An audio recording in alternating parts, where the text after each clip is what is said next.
Hello student, आज हम पढ़ेंगे अध्याय 4 समांतर श्रेणी। समांतर श्रेणी पाठ का कम से कम 2 सवाल पेपर में आता है। पाठ का नाम है समांतर श्रेणी। हम लोग बोलचाल की भाषा में समांतर श्रेणी बोल देते हैं, लेकिन असल में है श्रेणी, मतलब बढ़ते क्रम। आज पढ़ेंगे हम प्रश्नावली 1। तो समांतर श्रेणी की थोड़ा सा जानकारी ले लें कि समांतर श्रेणी है क्या। यदि किसी श्रेणी में पहले पद के बाद पहले पद को छोड़कर प्रत्येक पद अपने पिछले पद में एक निश्चित संख्या जोड़कर प्राप्त किया जाता है। जो भी पद मिलेगा, अगला पद, दूसरा, तीसरा, चौथा, पांचवा, वो जो रहेगा, जैसे दूसरा पद निकालना है तो पहले पद में 2 जोड़े तो दूसरा में 2 जोड़े तो तीसरा। एक निश्चित जोड़ना है, 2 या 4 या 6 प्रत्येक पद में जोड़ना है बराबर बराबर, तो एक श्रेणी मिलेगा। संख्याओं की ऐसी श्रृंखला समांतर श्रेणी या समांतर श्रेणी कहलाती है। उदाहरण में बताऊंगा आगे चल के। सबसे पहले हम जानकारी ले लें सर्वांतर। समांतर श्रेणी में हर साल सर्वांतर से संबंधित एक प्रश्न आता है, तो सर्वांतर को जाने। सर्वांतर को वैसे डी से दर्शाया जाता है। सवाल जब बनाएंगे तो समांतर श्रेणी के किसी भी 2 पदों के अंतर सर्वांतर कहलाती है। जितने भी श्रेणी दिया रहेगा, कोई भी 2 पद में से हम अंतर निकालेंगे, घटा देंगे ज्यादा में कम को, तो वो कहलाएगा सर्वांतर, डी। सर्वांतर धनात्मक भी हो सकता है, शून्य भी हो सकता है, ऋणात्मक भी हो सकता है। समांतर श्रेणी का कुछ सूत्र है। पहला पद को ए से दर्शाते हैं, सर्वांतर को डी से दर्शाते हैं, मालूम चल गया। दूसरा पद को ए धन डी से, तीसरा पद को ए धन 2d, और एनवा पद के लिए सूत्र है ए एन बराबर ए धन एन ऋण 1d। ए एन क्या है? एनवा पद है। सूत्र में जाते जाएंगे, पहला, दूसरा, तीसरा, चौथा, हम गिन नहीं सकेंगे तो उसको एनवा पद बोल देते हैं। तो एनवा पद का मान है ए एन। ए पहला पद रहेगा, एन श्रेणी में कितने पद दिया है उसका मान है, डी जो है सर्वांतर है। अब मैं कुछ उदाहरण दिखा दूं समांतर श्रेणी का। यह है पहला उदाहरण, 5, 11, 17, 23, डेढ़, ये जितना लंबा जाएंगे वो जाते जाएगा। अब ये पहला पद है 5 के बाद दूसरा पद 11 कैसे आया? यदि 5 में 6 जोड़ेंगे तो 11 मिलेगा, और 11 में 6 जोड़ेंगे तो 17 मिलेगा, 17 में 6 जोड़ेंगे तो 23 मिलेगा। तो प्रत्येक पद में हम 6 जोड़ रहे हैं, तो ये एक श्रेणी बन जाएगा। उसी प्रकार दूसरा उदाहरण में है 0, 9, 18, 27।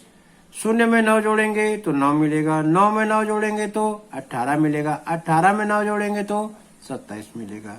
तो इसमें 9 जोड़ रहे हैं तो एक श्रृंखला मिल रहा है, तो इसको कहेंगे समांतर श्रेणी। ऋण 1, ऋण 3, ऋण 5, ऋण 7, ऋण 9, ये जो है घट रहा है। जितना बड़ा ऋण होगा उतना छोटा संख्या होगा। इसमें ऋण 2 जोड़ दो, ऋण 1 में ऋण 3 मिलेगा, ऋण 3 में ऋण 2 जोड़ दो, ऋण 5 मिलेगा। तो ऋण 2 जोड़ते जा रहे हैं इसमें। तो कुछ समझ में आया होगा। अब हम सवाल जब बनाएंगे तो पूरा समझ में आ जाएगा। तो हम बनाते हैं प्रश्नावली 1 का, जो पेपर में आता है वो प्रश्न हम लेंगे। तो सबसे पहले मैं ले रहा हूं प्रश्न क्रमांक 3। तो देखिए 3 को मैं बना के बताऊंगा आपको। सवाल नंबर 3, प्रश्नावली 1 समांतर श्रेणी का। प्रश्नावली 1 सवाल नंबर 3, समांतर श्रेणी 9, 5, 1, ऋण 3 का 10वां पद ज्ञात कीजिए। इसका हमको 10वां पद निकालना है। तो हम तो सूत्र जानते हैं एनवा पद का, लेकिन यहां लिखेंगे, सबसे पहले लिखेंगे हल, और यहां लिखेंगे दिया गया है। जो दिया गया है उसको पहले लिखेंगे। देखते हैं सवाल में प्रथम पद दिया है 9, तो यहां लिखेंगे प्रथम पद। प्रथम पद को ए से दर्शाते हैं, लिख देंगे 9। अब हमको प्रथम पद के बाद जो निकालना है वो है सार्वंतर। सबसे महत्वपूर्ण सवाल है सार्वंतर निकालना। सार्वंतर को डी से दर्शाते हैं, स्मॉल डी। द्वितीय पद ऋण प्रथम पद, द्वितीय पद में से प्रथम पद को घटाना है। दूसरा पद देखेंगे 5 है, पहला पद देखेंगे 9 है, तो 5 में से 9 घटाएंगे तो 5 तो धन है और 9 ऋण है, तो बड़ी संख्या में छोटी संख्या घटेगा। 9 में 5 घटाएंगे 4 मिलेगा, बड़ी संख्या का चिन्ह लगेगा तो ऋण 4 आ गया। सर्वांतर ऋण में आ गया 4। हम पढ़े अभी सर्वांतर धन भी हो सकता है, शून्य भी हो सकता है, ऋण भी हो सकता है। अब हमारा जो है 10वां पद ज्ञात करना है, तो यहां लिखेंगे पदों की संख्या। पदों की संख्या को n से दर्शाते हैं। n मतलब कितना है? 10। क्यों 10? क्योंकि लिखा है प्रश्न में 10वां पद ज्ञात करो। कौन सा पद ज्ञात करो? 10वां पद। तो ये हमारा nवां पद आ गया, जो है n का मान जो आ गया 10 है। अब हम सूत्र निकालेंगे। सूत्र लिखेंगे यहाँ nवां पद का सूत्र लिखेंगे। nवां पद मतलब an। सूत्र है a धन n ऋण 1 d। nवां पद हमको निकालना है 10वां पद, तो हम यहां लिख देंगे 10वां पद। 10वां पद यहां लिख देंगे a की जगह 10, a लिख दिए। यहां n की जगह 10 लिख देंगे, 10 ऋण 1 d। अब हम इसमें 10वां पद में हम लोग निकाल चुके हैं। 10वां पद बराबर a10 बराबर a धन 10 ऋण 1 d। इसमें हम a और d का मान रखेंगे। यहां लिखेंगे मान रखने पर।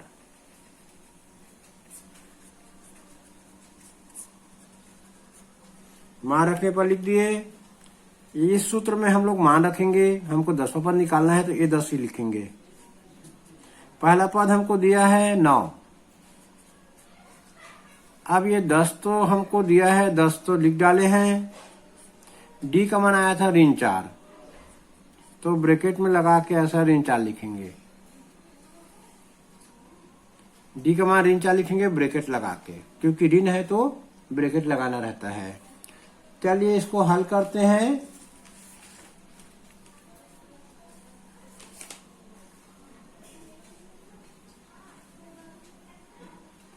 ए 10 लिखेंगे, 9 को जैसे 9 लिखेंगे, 10 में 1 घटाएंगे 9 आ गया।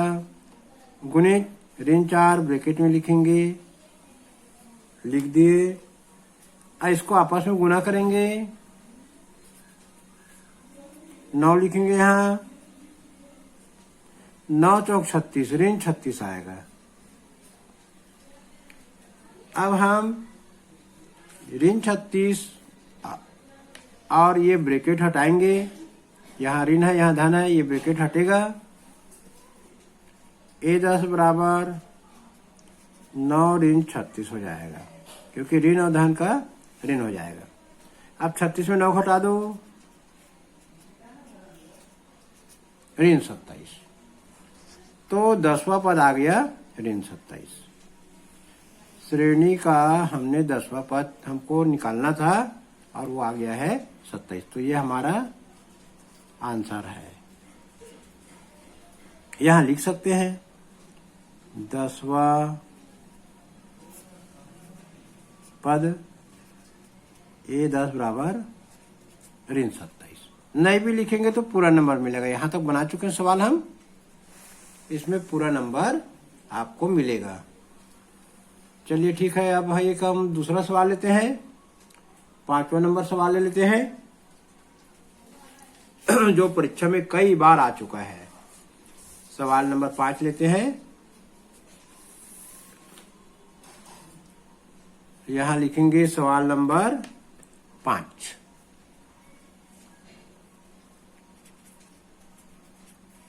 प्रश्न क्रमांक 5। समांतर श्रेणी,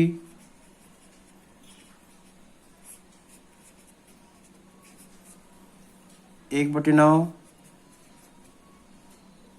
4/9, 7/9 का nवां पद ज्ञात कीजिए।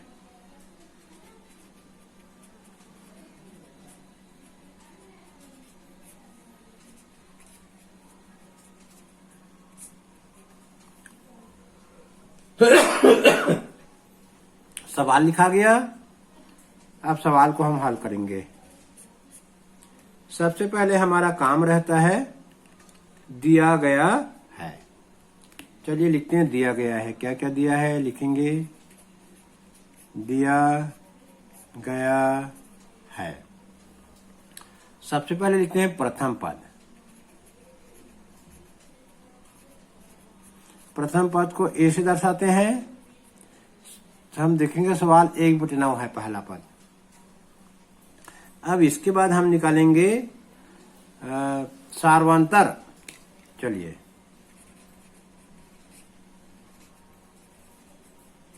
सार्वंतर को डी से दर्शाते हैं। दूसरे पद में से 4/9 में से 1/9 को घटा देंगे, क्योंकि दूसरा पद जो है सवाल में 4/9 है, पहला पद 1/9 है। इसको घटाएंगे, डी का मान निकल जाएगा। हर में 9 9 बराबर है तो एक बार लिखेंगे, 4 में से 1 को घटा देंगे। डी का मान आ गया 3/9। डी का मान आ गया 3/9, लेकिन इसको काटना नहीं है अभी। प्रथम पद 1/9 मिल गया, सार्वंतर मिल गया 3/9, और हमको nवां पद ज्ञात करना है। यहां लिख देंगे पदों की संख्या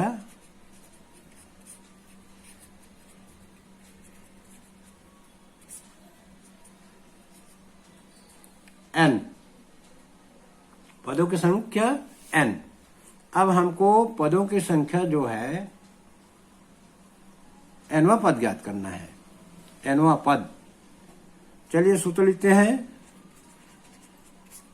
सूत्र है nवां पद का।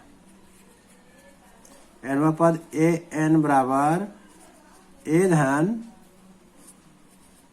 n ऋण 1 d।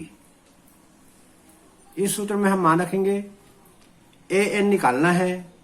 an मतलब nवां पद, तो n के जगह n ही रखेंगे। a के जगह 1/9 और d के जगह 3/9। चलिए मान रखने पर यहां लिख देते हैं, मान रखने पर an की जगह an ही रहेगा। प्रथम पद की जगह 1/9 रहेगा। n की जगह n ही लिखेंगे, 1 की जगह 1 लिखेंगे, ब्रैकेट बंद।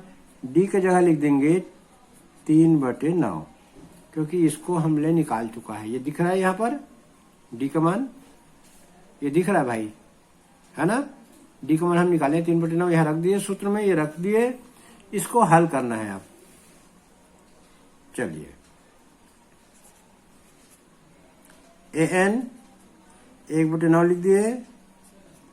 ये n का गुना 3/9 से करेंगे और 1 का गुना 3/9 से करेंगे, तो ये हो जाएगा n का जब गुना करेंगे 3/9 से तो 3n/9, ऋण 1 का गुना करेंगे 3 से तो 3 एकम 3, 3/9। तीनों का हर बराबर है तो एक बार लिखेंगे, तीनों का हर बराबर है तो एक बार लिखेंगे 9। अंशों को लिख देंगे 1 धन 3n ऋण 3। अब ये ऋण 3 में 1 को घटाएंगे, 3n को पहले लिखेंगे, 3 में 1 घटाएंगे, ऋण 2 बचेगा और नीचे में आ जाएगा 9। तो ये हमारा जो मान आ गया nवां पद का मान आ गया। ये हमारा उत्तर आ गया। सवाल में पूछा था कि nवां पद ज्ञात करो, तो nवां पद आ गया an बराबर 3n ऋण 2/9। यही हमारा सवाल था कि nवां पद ज्ञात करो, तो nवां पद हमने निकाल दिया।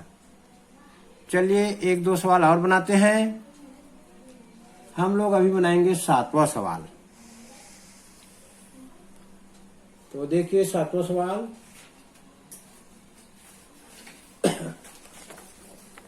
चलिए 7वां सवाल पढ़ लेते हैं।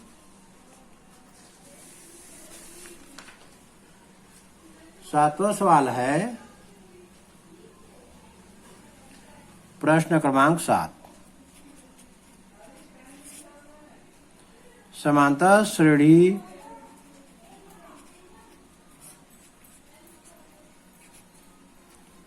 8, 15, 22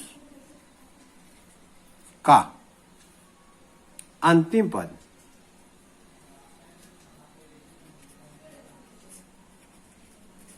218 समांतर श्रेणी 8, 15, 22 डेट डेट डेट का अंतिम पद 218 है। पदों की संख्या ज्ञात कीजिए।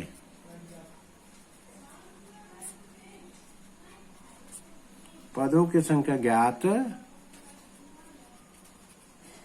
कीजिए। चलिए इसको बनाते हैं। सबसे पहले हम लोग लिखेंगे दिया है। जो जो चीज दिया गया उसको लिखेंगे। सबसे पहले दिया गया है। सबसे पहले हम लोग लिखते हैं प्रथम पद। हमको प्रथम पद क्या दिया है?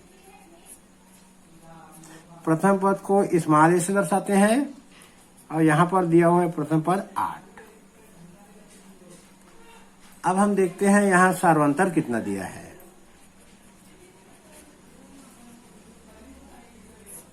सार्वंतर को स्मॉल डी से दर्शाते हैं। 15 ऋण 8 कर देंगे। दूसरा पद में पहला पद घटा देंगे बराबर 7 आ गया। अब लिखेंगे अंतिम पद कितना दिया है।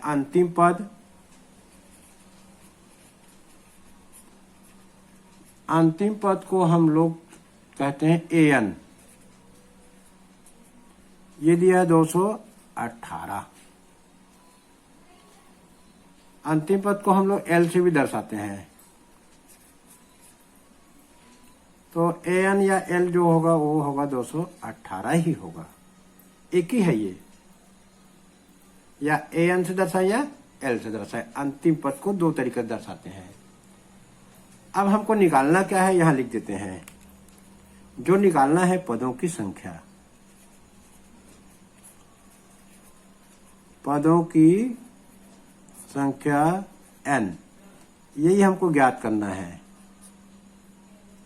तो अब सूत्र लिखेंगे। चलिए सबसे पहले हम लिख देते हैं सूत्र। एनवा पद का सूत्र। एनवा पद का सूत्र है ए एन बराबर ए धन एन ऋण 1 डी। यहां हमको निकालना है पदों की संख्या। ये एन को अंतिम पद भी कहते हैं। एनवा पद मतलब अंतिम पद। अंतिम पद यहाँ मान दिया 218। मान रख देंगे। चलिए यहां लिख देते हैं मान रखने पर। यहां मान रखेंगे 218 ये रख दिए। प्रथम पद 8 है रख दिए। ब्रैकेट एन का मान निकालना है ऋण 1। डी का मान यहां रखेंगे 7 रख दिए। अब इसको हल करेंगे। तो देखिए ये 218 है, ये धन 18। ये 8 को हम दाहिने पक्ष से बाएं पक्ष में लाएंगे। चलिए लाते हैं। या का निशान लगा देंगे। 218 में से 8 को हम लोग बाएं पक्ष में ले आए तो ऋण हो जाएगा। दाएं पक्ष में बचेगा n ऋण 1 गुणित 7। 218 में 8 घटाएंगे 210 बचेगा। या का निशान लगा देंगे यहां पर। तो n ऋण 1 गुणित 7। अब यहां पर मैं ये करूंगा कि जो दाएं पक्ष को बाएं ले आऊंगा, बाएं को दाएं। ऐसे करने से कोई चिन्ह चेंज नहीं होगा। यदि हम पूरा चेंज करते हैं, लेफ्ट को राइट में, राइट को लेफ्ट में, तो कोई चिन्ह बदलेगा नहीं। चलिए बदलना जरूरी है क्योंकि सवाल को आगे हमको बनाना है। चलिए बदल दिया। अब ये देखिए आपस में गुना है, तो 7 इधर जाके भाग हो जाएगा अगले लाइन पे। एंड इन एक ब्रैकेट बराबर 210/7। भाग देंगे, इसको काटेंगे। चलिए काटते हैं। 7 एकम 7, 7 21, ये 0। तो यहां आ गया n ऋण 1 बराबर 30। अब हमारा उत्तर नजदीक है, n का मान निकालना है। n ऋण 1 बराबर आ गया 30। चलिए निकालते हैं। अब केवल हमको 1 का पक्षांतर दूसरे पक्ष में करने पर, ये जो 1 है इसको हम दाहिने पक्ष में ले जाएंगे। या का निशान लगा लेंगे। n बराबर 30-1 या n बराबर 31। हमारा उत्तर आ गया n बराबर 31। तो प्रश्न में पूछा था कि जो सवाल था समांतर श्रेणी 8, 15, 22 का अंतिम पद 218 है, पदों की संख्या ज्ञात कीजिए। तो हम लोग सवाल बना लिया और हमें जो मिला है पदों की संख्या 31। यहां लिख देंगे उत्तर में पदों की संख्या n बराबर 31। यही हमारा आंसर होगा। ये लिख दिया आंसर। तो आज के लिए अभी इतना ही। ये प्रश्नावली अभी बहुत बचा है। इस प्रश्नावली में टोटल 22 सवाल है। आज जो मैं बताया 2 नंबर में आने वाला सवाल बताया, ये हमेशा शुरू के 10 सवाल जो है प्रश्नावली 1 के शुरू के जो 10 सवाल है उसमें से एक सवाल पेपर में जरूर आता है। तो हम शुरू के 10 सवाल को जरूर हर सवाल को पढ़ के देखेंगे। तो अगले वीडियो में फिर हम देखेंगे और सवाल। तो आपको कैसा लगा कमेंट बॉक्स में कमेंट्स करना, और चैनल के वीडियो को आगे देखना है तो चैनल को सब्सक्राइब कर लीजिए। पूरा video 9th maths, 10th maths, 11th physics, 12th physics पूरा बनेगा। आपको कोई दिक्कत नहीं होगी।